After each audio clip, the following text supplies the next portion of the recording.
출애굽기 32장 7절부터 14절 말씀.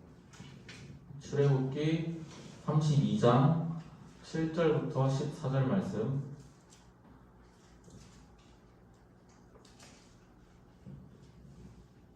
구약성경 131쪽에 있습니다. 출애굽기 32장 7절부터 14절 말씀. 다 찾으신 줄 알고 교독하신 후에 마지막 절 합독하겠습니다. 여호와께서 모세에게 이르시되 너는 내려가라. 내가 애굽 땅에서 인도하여 낸 내 백성이 부패하였도다. 그들이 내가 그들에게 명령한 일을 숨기에 떠나 자기를 위하여 송아지를 또 만들고 그것을 예배하며 그것에게 제물을 드리며 말하기를 이스라엘아 이는 너희를 애굽 땅에서 인도하여 낸 너희 신이라 하였도다. 여호와께서 또 모세에게 이르시되 내가 이 백성을 보니 목이 뻣뻣한 백성이로다. 그런즉 내가 하늘로 돌아 내가 그들에게 진노하여 그들을 징벌하고 너를 큰 나라가 되게 하리라.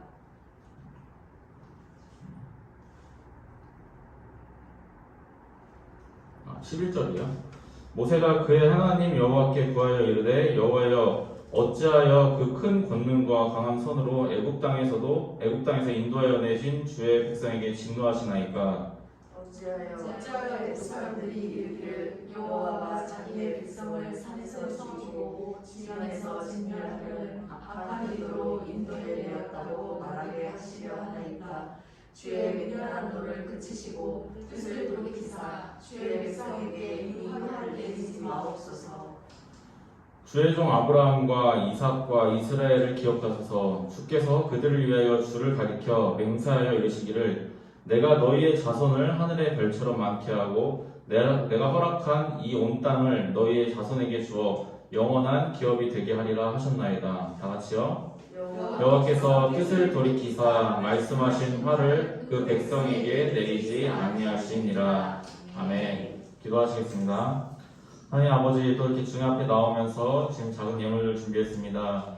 지금 준비한 예물들이 하나님 앞에 귀한 제물로 올려지게 하여 주옵시고 또한 예물 드리는 우리들 또한 주님 앞에 귀한 제물 되게 하여 주옵소서. 주님께서 이렇게 주신 귀한 물질을 주님 앞에 돌려드리오니 주님 더 큰 것으로 돌려주셔서 주님 우리가 다시 주님께 더 큰 것으로 돌려드릴 수 있는 귀한 은혜 허락하여 주옵소서. 주님 말씀 듣습니다. 말씀 듣는 시간 가운데 하나님께서 허락하신 지혜와 진리를 가지고 우리가 세상 가운데 나가서 승리할 수 있는 귀한 주님의 사람들 되게 하여 주옵소서. 감사드리오며 예수님 이름으로 기도드립니다. 아멘. 우리 오늘 말씀 제목은 말할 자격이라는 제목으로 좀 말씀을 나눠보려고 해요. 먼저 우리가 오늘 읽은 말씀의 상황을 좀 봐야 돼요. 우리가 오늘 읽은 말씀이 이제 모세가 이제 하나님의 명령대로 하나님한테 이제 하나님이 주신 그 법궤를 받으러 올라가는 그 과정이 있는 거예요. 근데 하나님이 이제 그 법궤를 주시는 그 과정이 사실 이렇게 돌판에 새긴 하나님의 법률들이 기록된 법궤를 받는 시간들인데, 근데 그 시간이 한 40일 정도 걸렸단 말이에요. 근데 그 40일 사이에 아론과 이스라엘 백성들이 이제 하나님을 대신해서 금송아지를 이제 만들어서 이게 우리를 애굽에서 구해낸 우리의 신이다라고 이제 이야기를 하면서 우상 숭배를 한단 말이에요. 이제 그 상황을 하나님이 보시고 모세한테 야, 네 백성 봐라. 지금 얘네가 우상 숭배하고 있다. 부패했다. 빨리 내려가서 저 확인해 봐라라고 하는 장면을 보여주면서 하나님이 내가 이 백성 진멸해 버리겠다라고 하는 장면이 오늘 말씀의 장면이에요.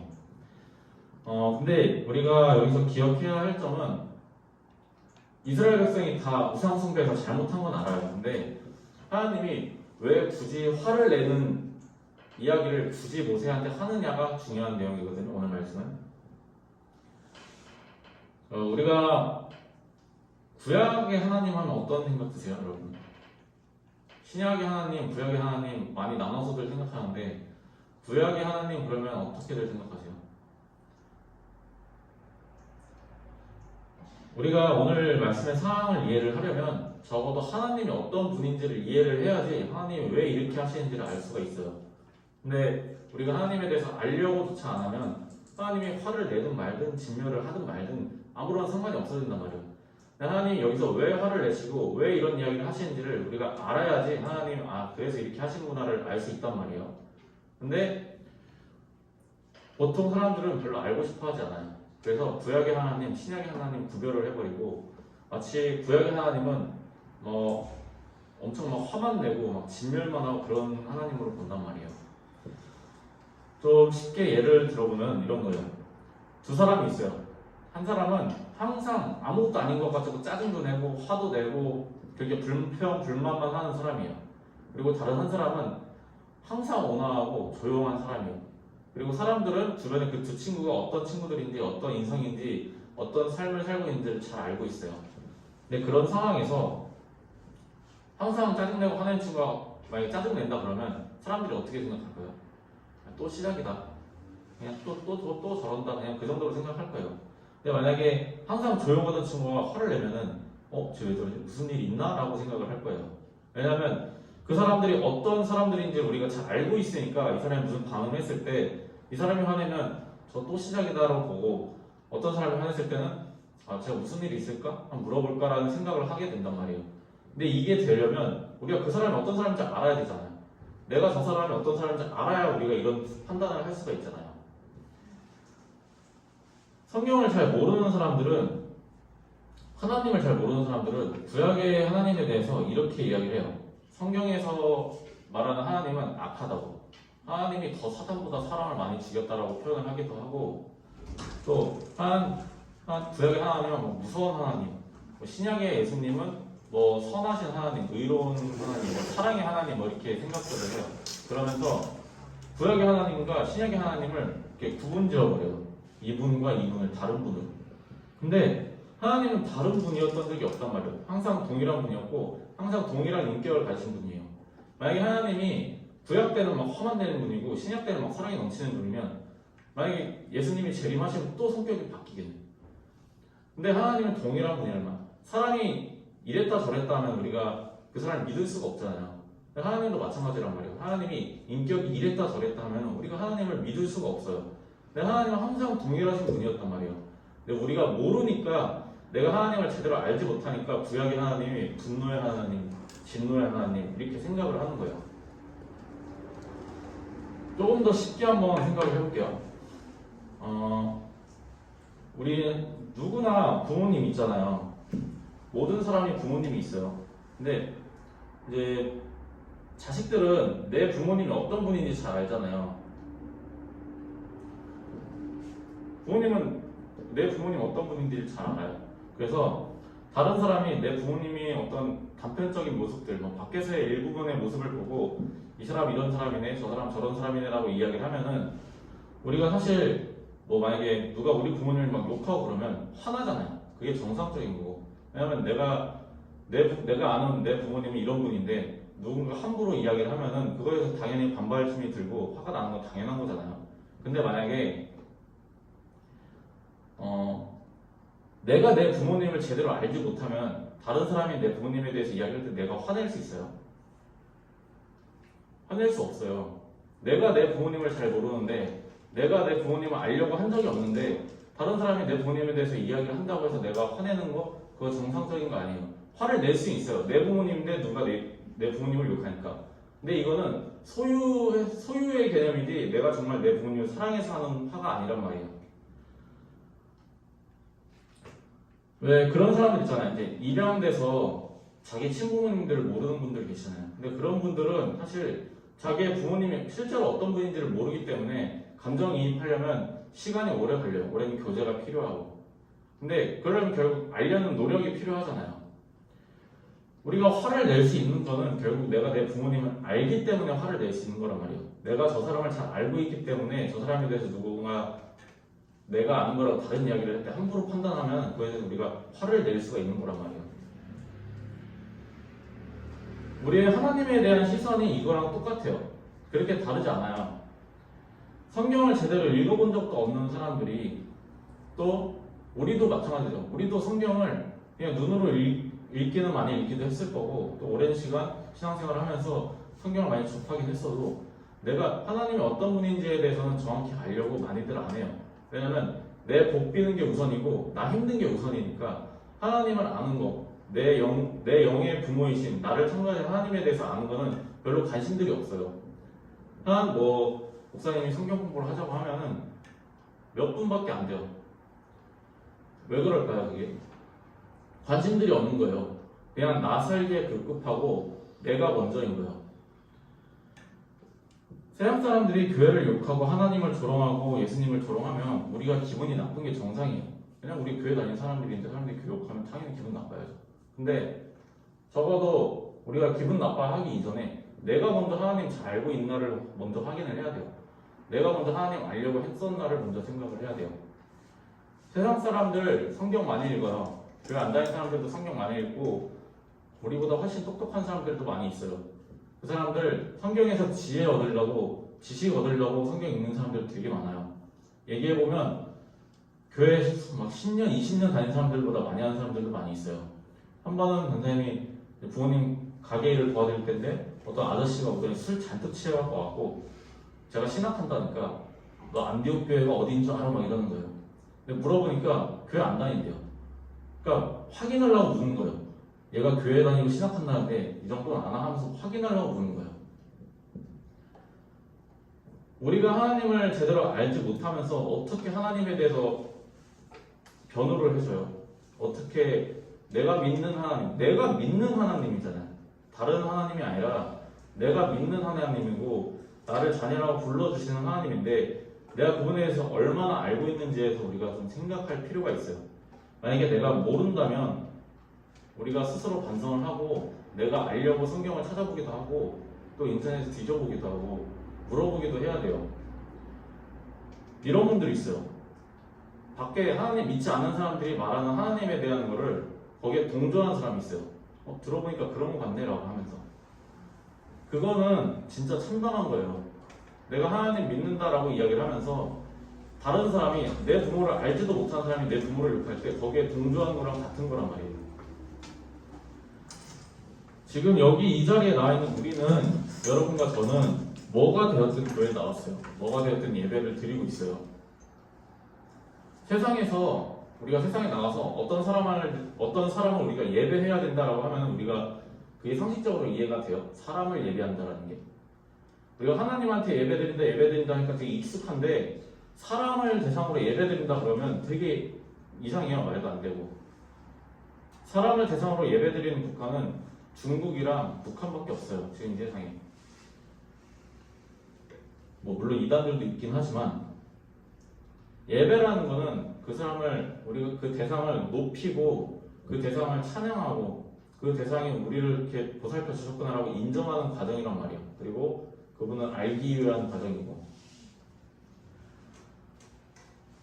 우리가 예배를 드리는 동안에 사실 설교라는 게 그렇게 재밌지만은 않아요. 왜냐하면 보통 설교라는 게 우리 마음을 찔게 만드는 거고 내가 얼마나 잘못 살았는지 내가 얼마나 잘못 알고 있는지에 대해서 꼬집는 거기 때문에 설교라는 게 편할 수는 없어요. 근데 내가 잘못한 게 뭔지 내가 뭘 잘못하고 있는지를 알아야 우리가 더 나은 삶을 살 거고 더 나은 사람이 될 거 아니에요.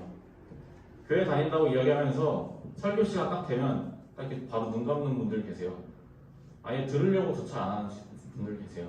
근데 만약에 그렇게 되면은 그분들을 이렇게 정죄하고 그러자는 게 아니라 그런 모습이 되면 결국은 내가 뭐가 잘못되는지 인식을 할 수가 없게 되는 거예요.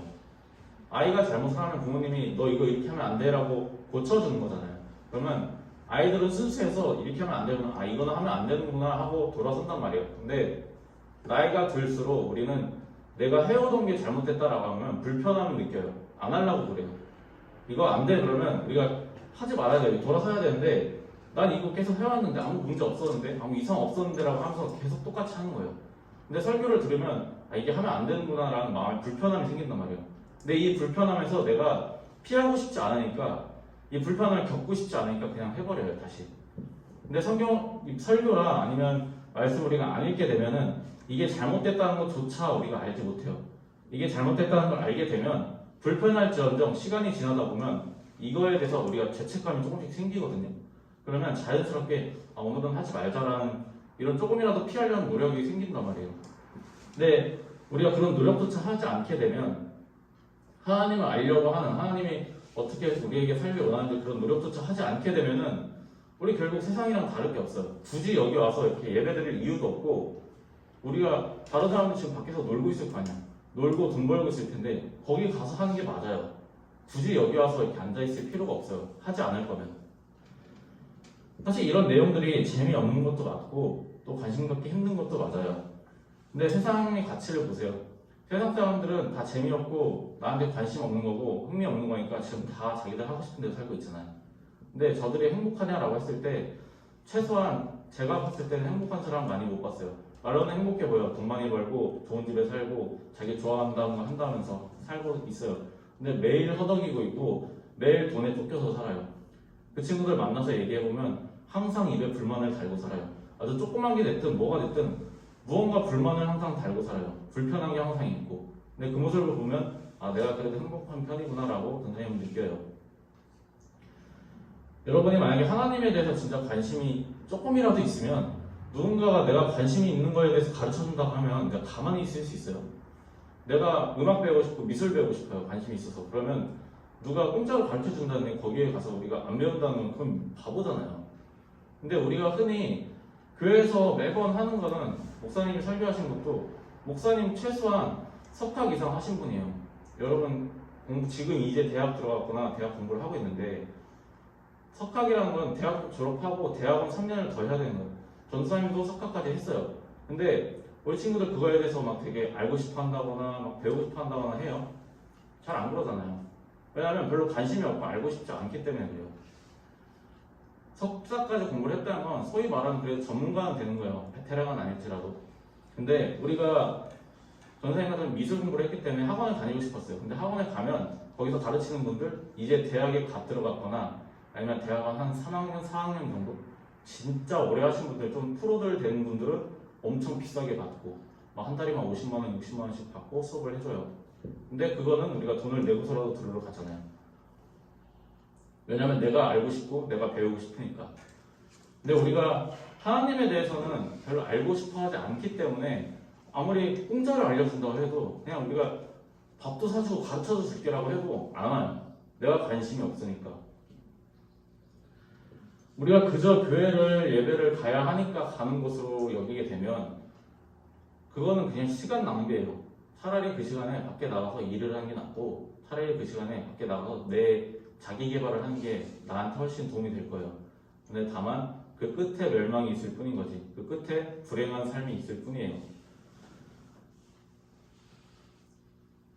교회에서 설교로 듣는 것 이상으로 우리가 하지 않는 거는 교회에서 설교 듣는 것조차도 우리가 불편해하고 듣고 싶어하지 않고 지루해하고 일주일에 하루면 24시간이잖아요. 24시간 곱하기 7하면 몇 시간인지 모르겠네요.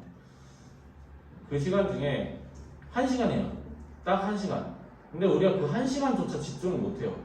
나 핸드폰 보는 거, 나 유튜브 보는 거, 친구들 만나서 노는 거 몇 시간이에요? 일주일에 하루에 1시간씩만 잡아도 일주일이면 7시간은 돼요.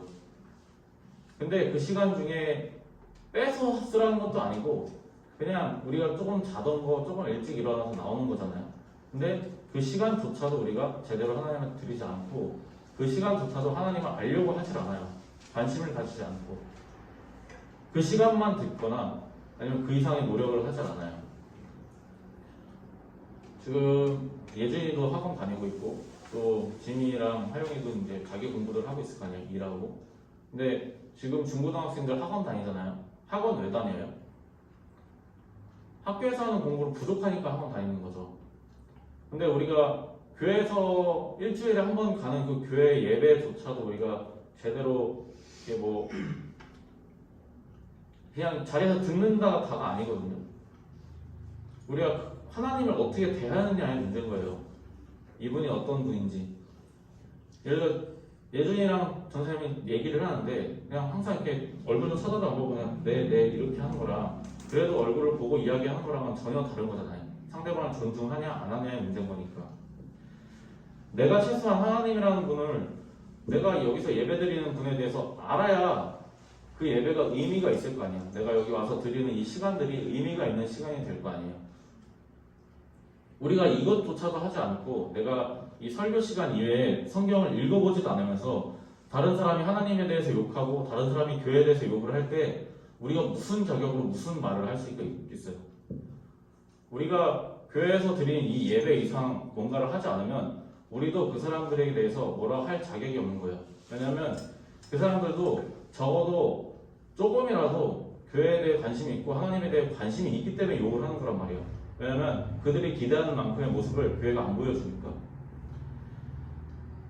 그림을 싫어해서 그려본 적도 없는 사람이 교회 그림에 대해서 함부로 이야기하면은 그 그림을 공부하는 전문가들이 보기에 어떻게 볼까요? 되게 하찮고 가섭게 보여요. 근데 세상 사람들이 사실 그렇게 하나님을 바라보거든요. 근데 문제는 교회 다닌다고 하는 사람들도 그 정도 시선밖에 보지를 못해요. 사람들 다 쉽게 얘기해요. 잘 알지도 못하면서. 다른 사람에 대해서도 잘 알지도 못하면서 쉽게 얘기해요. 아니 알려고도 안 해요. 다른 사람에 대해서. 저 사람이 왜 저런 행동을 할까? 그냥 내가 눈에 보이는 대로, 내가 생각하고 싶은 대로. 요즘은 특히나 영상 매체에 너무 가까워져서 우리가 생각하는 걸 포기를 했어요. 요새 솔직히 말해서. 내가 지식을 얻기 위해서 책 찾아보는 분 계세요 요새? 내가 지식을 얻으려고 어디 누군가 만나서 쫓아가서 배우려고 하시는 분들 계세요? 안 그래요. 내 시간 내서 안 그래요. 요약된 거 쉽게 찾아보려고 그러고 내가 내 공부하려고 잘 안 해요. 그냥 가르쳐 주는 거, 그냥 정리되어 있는 거. 설교도 사실 어떻게 보면 목사님이나 전도사님이 정리해서 짧게 보여주는 거란 말이에요. 하나님이 이만큼 얘기하신 거 요만큼 잘라서 조금이라도 이해하기 쉽게, 조금이라도 관심 가지라고 이야기를 하는 거란 말이에요. 근데 그거 맛보기 먹어보고 끝내요. 이거는 그냥 진짜 말 그대로 맛보기밖에 안 되는데 이것조차도 듣기 힘들어요. 이거는 그냥 관심이 없는 거예요. 생각보다 사람들이 자기가 성경을 읽어본 적도 없이 함부로 판단하고 또 내가 신앙생활 열심히 한다라고 이야기를 해요. 단순히 읽기만 한다고 그게 성경을 읽는 게 아니거든요. 읽었으면 적용을 해야 되고 읽었으면 내가 이 성경에 비교해서 여기서 말하는 대로 내가 살고 있는 걸 스스로 생각을 해봐야 되는데 거기까지 생각하지 않고 그냥 읽고 끝내요. 읽고 나 읽었어. 써보고 나 읽었어. 나 써봤어. 우리 친구들은 어때요? 여기 계신 분들은 어떤가요? 내가 하나님을 알려고 하세요? 내 의지로? 지금 다니엘 기도가 계속 하고 있는데 거기서 계속 나오는 얘기가 이거예요. 간증자들은 다른데 계속 나오는 이야기가 이거예요. 내가 하나님한테 뭘 해야 될지 물어본 적은 없었다. 하나같이 같은 이야기들을 해요. 모든 사람들이. 다 어떤 사람은 필리핀 가 있고 어떤 사람은 저기 아랍권 가 있고 어떤 사람은 여기 국내에서 일하시고 근데 그 다른 일 하시는 분들이 미국에 계신 분들이 입을 모아서 한 소리를 이야기를 해요. 우리가 하나님한테 내가 뭘 해야 될지 하나님 어떤 분이냐고 물어봐야 된다고. 이게 우연 같아요? 우연이 아니에요. 하나님이 성경을 통해서 너희 이렇게 생각하고 이렇게 물어봐야 되라고 이야기를 하기 때문에 어디에 계시든 간에 같은 걸 이야기하고 같은 걸 생각하고 공감할 수 있는 거예요. 전사님이 여기에서 예배를 드리든 부산에 가서 예배를 드리든 일본을 가서 예배를 드리든 미국에 가서 예배를 드리든 동일한 이야기를 할 수 있는 거는 성령이라는 게 하나님 한 분이 동일하게 말씀을 하시는 거기 때문에 동일할 수 있는 거예요. 근데 우리가 그거를 관심을 안 가지면 여기서 이 얘기 갖고 저기서 저 얘기 갖고 여기서 이 얘기 갖고 내가 주의 깊게 듣지 않으니까 저 말이 모두 다른 말로 들리는 거예요. 우리가 불편하니까 하나님 말씀을 피하려고 하고 불편하니까 듣지 않으려고 하면 그냥 그 사람을 피하는 거잖아요. 하나님 말씀이 딱 그래요. 사실 조금만 살펴보면은 조금만 우리가 생각을 해보면 내가 하나님의 사랑을 받았거나 내가 하나님의 보살핌 가운데 있구나라는 걸 우리가 알 수 있거든요. 뭐 요즘은 뭐 어려운 사람들 많잖아요. 지금 뭐 하다못해 우크라이나 러시아 전쟁하고 있잖아요. 근데 지금 우리나라 분단 국가인데 휴전 중인데 전쟁 안 일어나고 있잖아요. 이것만 해도 대한민국 사람들은 최소한 감사는 해야 돼요. 그걸 지키기 위해서 얼마나 많은 사람들이 노력을 하고 그걸 지키기 위해서 얼마나 많은 군인들이 저렇게 희생을 하고 있는데 그게 당연하다고 여겨요. 그렇기 때문에 군인들을 함부로 생각하고 그렇기 때문에 이 지금 대한민국 안에서 자유민주주의 갖고 공산주의는 어쩌니 서로 싸우고 있어요. 왜냐하면 그게 당연하다고 생각하니까 소중한지를 모르는 거예요. 우리가 하나님을 알려고 하지 않는 거는 인정하고 싶지 않은 내 고집 때문인 거거든요. 좀 멀리 이렇게 돌아서 이야기를 했는데 우리는 항상 결국 언제 나 자신을 위해서 하나님을 바라보고 나 자신을 위해서 기도하고 나 자신을 위해서 우리가 하나님을 찾아요. 하나님은 알려고 하지도 않으면서 내가 원하는 것 구하려고 하나님만 찾아요. 하나님은 어떤 분인지도 모르고 알려고도 하지 않고 또 하나님한테 하나님 내가 어떻게 살았으면 좋겠냐라고 묻지도 않으면서 내가 이렇게 살고 싶은데 하나님 이거 해주세요. 하나님 나 이거 하고 싶은데 이거 열어주세요 라고만 해요. 하나님을 믿는다고 말하는 우리가 하나님을 그렇게 대해요. 나한테 왜 이렇게 하신 거냐, 왜 나만 이런 거 겪게 하시냐라고 우리가 이야기를 해요. 나 왜 안 도와주세요 라고 이야기를 해요. 그냥 하나님을 나를 위한 신으로만 보는 거예요. 근데 하나님은 나를 사랑하는 분이지 나를 위한 나만의 신은 아니란 말이에요. 출애굽기 32장 1절을 보면은 이런 말씀이 있어요. 백성이 제가 저를 잘못 썼는데 한번 같이 읽어볼게요. 시작. 백성이 모세가 산에서 내려오니 더딤을 보고 모여 백성이 아론에게 이르러 말하되 일어나라 우리를 위하여 우리를 인도할 신을 만들라. 이 모세 곧 우리를 애굽 땅에서 인도하여 낸 사람은 어찌 되었는지 알지 못함이니라. 아멘. 지금 보면 하나님을 다른 신으로 바꾸려고요. 지금 모세가 저기 시내산에 올라가고 지금 40일 동안 안 내려오는 건 팩트예요. 근데 하나님이 어디 가신 건 아니란 말이에요. 하나님이 보고 계셔요. 하나님이 보고 계시기 때문에 야 모세야 저 백성들 가라라고 이야기하는 거란 말이에요. 근데 이 사람들은 어때요? 모세가 안 보이니까 하나님을 다른 신으로 대체시켜버려요. 뭐라고요? 우리를 위해서, 나를 위해서. 이걸 보고 하나님이 뭐라고 하시냐면요. 같이 읽어볼게요. 시작. 여호와께서 모세에게 이르시되 너는 내려가라. 내가 애굽 땅에서 인도하여 낸 내 백성이 부패하였도다. 하나님이 내 백성이라고 안 해요. 네 백성이라고 해요. 모세 네 백성 부패했어 라고 이야기를 하신 거예요. 하나님과 상관없는 민족으로 취급해버리신 거예요. 이거는 무서운 거예요. 우리가 예배 드리잖아요. 예배 드리는데 니네 나 몰라라고 이야기하는 거랑 똑같은 거란 말이에요. 하나님은 화를 내시면서 이제 이 민족을 멸망하겠다, 내가 진멸해버리겠다라고 이제 이야기를 하거든요. 그러면서 내가 모세 너를 내가 큰 백성으로 만들어주겠다라고 이야기를 해요.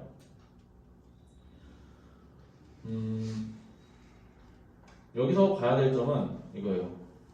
이스라엘 백성이 잘못을 저질러서 특히 하나님의 은혜를 잊고 우상을 만들어서 하나님이 이들을 심판하시려고 한다라는 점을 기억을 하셔야 되는데 여기서 중요한 점은 하나님이 굳이 심판하겠다고 이야기를 하시는 점이에요. 이걸 한번 잘 생각을 해보세요. 하나님이 내가 이 민족을 내가 진멸하겠다라고 모세한테 얘기를 하면서 내가 이 민족은 진멸하고 너를 통해서 내가 새로운 민족을 만들겠어라고 이야기를 하세요. 근데 이걸 우리가 한번 생각을 해봐야 돼요. 왜 이야기를 하시지? 한번 생각을 해보세요. 하나님 왜 이 이야기를 하셨을까? 이렇게 하나님은 말씀이 이렇게 얘기를 하나님 이렇게 화냈다 이렇게 모세한테 얘기하셨다. 자, 그게 10절이에요. 내가 하는 대로 두라. 내가 그들에게 진노하여 그들을 진멸하고 너를 큰 나라가 되게 하리라. 우리가 하나님을 잘 모르면은 아니 이스라엘이 잘못해갖고 하나님이 벌하시는구나, 또 하나님이 노아 때처럼 멸망시키려고 하시는구나 그냥 정도로만 생각을 하는 게 일반적인 생각이에요. 하나님이 어떤 분인지에 대해서 우리가 생각을 안 하면. 근데 지금 하나님이 이런 분이라면 우리한테도 상관이 없는 게 아니거든요. 왜냐면 우리가 무슨 잘못만 하면 하나님이 진멸하겠고 뭐 벌을 주겠다라고 얘기하신 거랑 같은 말이니까. 그건 예수님이 말씀하신 사랑이랑은 전혀 다르잖아요. 근데 하나님이 왜 이렇게 내가 이렇게 화났어, 그러니까 너는 나 말리지 마라고 하나님이 모세한테 얘기를 하면서 내가 저놈들 진멸하고 내가 너로 큰 나라 만들 거야 라고 이야기를 하신 이유가 있어요. 성경은 그냥 하나님 이렇게 말씀하셨다 하고 모세가 하나님 그러지 마세요 하고 그냥 쭉 지나가기 때문에 우리가 이게 하나님이 왜 화를 내지? 왜 이런 말씀을 자꾸 해갖고 이렇게 무서운 하나님처럼 보이게 만들지라고 생각을 하는데, 이거 잘 생각해 보셔야 돼요, 여러분. 우리가 성경을 아무 생각 없이 읽으면 그냥 흘러가는 이야기로 끝나요. 근데 하나님이 이 말을 하시는 이유가 있어요. 한번 생각해 볼게요. 아이가 잘못을 했어요. 이제 막 말을 배우기 시작한 아이가 잘못을 했어요. 하나님한테 이스라엘 백성은 그런 존재예요. 지금 이 상황, 이 시기가 이제 애굽에서 나왔기 때문에 이제 하나님 말씀 배우고 이제 막 걸음마를 뛰고 이제 막 말을 할 나이예요. 근데 그 아이가 막 잘못했어요. 부모님이 너 이거 하면 안 돼라고 했는데 그 잘못을 했어요. 그럼 부모님은 어떻게 해요? 이제 이거 못 쓸 놈이네. 이거 버리자 이렇게 해요. 안 그러잖아요. 너 이거 하면 안 돼. 너 왜 그랬어? 너 이거 때문에 엄마가 이렇게 화났어. 아빠 이렇게 화났어라고 이야기하잖아요. 왜 화났다고 이야기해요? 애 반성하고 돌이키려고 화났다라고 굳이 이야기를 하는 거잖아요. 하나님도 똑같다고요. 하나님이 진짜 진멸하실 거면 말할 이유가 없어요. 그냥 일단 밀어놓고 모세 너를 통해서 내가 새로운 민족 다시 만들겠다 하면 돼요. 근데 하나님이 굳이 이야기하시면서 말하는 것도 지금 웃겨요. 내가 하는 대로 두라. 말리지 마. 이러는 거예요. 왜 이런 이야기를 하시겠어요? 니네가 이렇게 잘못했어. 나 이렇게 화났어라고 굳이 표현을 하셔서 우리가 이게 큰 잘못이었구나라고 알게끔 하시는 거란 말이에요. 반성하게끔 하시는 거란 말이에요. 근데 우리가 이거를 아무 생각 없이 읽어버리면 그냥 하나님이 화났구나 하고 지나가 버려요. 또 진멸하는구나. 저 무서운 하나님, 구약의 하나님. 아무 말 없이 그냥 쳐버려 버리면 그 아이가 성장할 수 있을까요? 성장할 수가 없어요. 뭐가 잘못된지도 몰라요. 우리가 시험을 보는데 시험을 왜 틀렸는지를 얘기를 안 해주면 못 고치잖아요. 공부를 할 수가 없잖아요. 시험을 봤는데 답안지를 안 줘. 그냥 결과만 알려줘. 너 몇 점이야? 그러면 내가 뭘 틀렸는지 알아야 고쳐나갈 거예요. 세상 사람들은 그렇게 해요. 근데 하나님은 그렇게 하지 않는다고요. 세상 사람들은 저 사람이 나를 잘못하면 얘는 여기까지인가 보다 하고 돌아서 버려요. 근데 그 사람을 진짜 사랑하는 사람은 네가 이런 행동 때문에 내가 상처받았어. 이건 좀 안 해줬으면 좋겠어 라고 하는 이유가 뭐예요? 그 사람과의 관계를 이어가고 싶기 때문에 그렇게 이야기를 하는 거잖아요. 하나님도 마찬가지라고요. 우리가 성경을 제대로 알려고 하지 않고 또 하나님을 알려고도 하지 않으면 하나님이 이렇게 화가 많은 신으로만 보일 뿐이고 이렇게 무서운 신으로만 보일 뿐이에요. 근데 하나님이 화를 내는 이유는 용서하려고 굳이 화를 내시는 거고 바꾸려고 돌이키게 하려고 굳이 화를 내시는 거란 말이에요. 쉽게 멸망시키려고 하는 신이다 라고 하는 점은 우리가 단편적으로 그냥 보이는 대로 보는 게 아니라 진짜 그분이 왜 저런 말을 하는지를 우리가 나 스스로 생각을 해봐야지 그 의미를 찾을 수 있는 거잖아요. 우리 중고청은 하나님을 진짜 조금이라도 내 의지로 좀 알아보려고 노력해 봤으면 좋겠어요. 하나님이 어떤 분이신지를 좀 이해하기를 바래요. 세상에서 성공하려면 내가 디자이너로서 성공했다 그러면 지금 정상에 올라있는 디자이너가 어떤 사람인지 어떤 인생을 살았는지 어떤 게 주요 작품인지를 알아야 내가 그 사람을 이런 사람이 이런 과정을 밟아서 갔구나 나도 이 사람처럼 이런 디자인 해야겠다라고 생각을 할 거 아니에요. 롤모델이라는 게 뭐예요? 그 사람을 닮으려고 하는 거고 알려고 하는 거잖아요. 근데 우리가 하나님 믿는다, 예배 드린다, 교회 와서 성경 읽는다라고 이야기하지만 알려고 하지 않아요, 제대로. 알아야 이분이 왜 이런 말을 하는지, 왜 이렇게 하시는지, 나한테 또 왜 이렇게 하시는지를 우리가 적어도 고민해 볼 수 있고 하나님께 기도할 수 있는 거예요. 내가 알지도 못하면서 기도할 수 없는 거고 내가 알지도 못하면서 이분을 변호해 줄 수 없는 거예요. 복을 비는 문제, 내 문제들은 하나님을 찾고 기도하는 자가 아니라 우리가 자녀로서 하나님을 먼저 알고 그 다음에 하나님한테 구할 때 하나님이 기쁘게 들어주신다고요. 하나님이 뭐를 기뻐하시는지 내가 알면 거기에 맞춰서 내가 하나님한테 저 이런 거 하고 싶은데 하나님 이게 맞는지 알려주세요 라고 우리가 할 수 있단 말이에요. 우리가 조금이라도 하나님을 알고 조금이라도 우리가 하나님을 제대로 배워보고자 하는 그런 노력하는 우리 모두가 되시기를 예수님의 이름으로 축복합니다. 찬양할게요.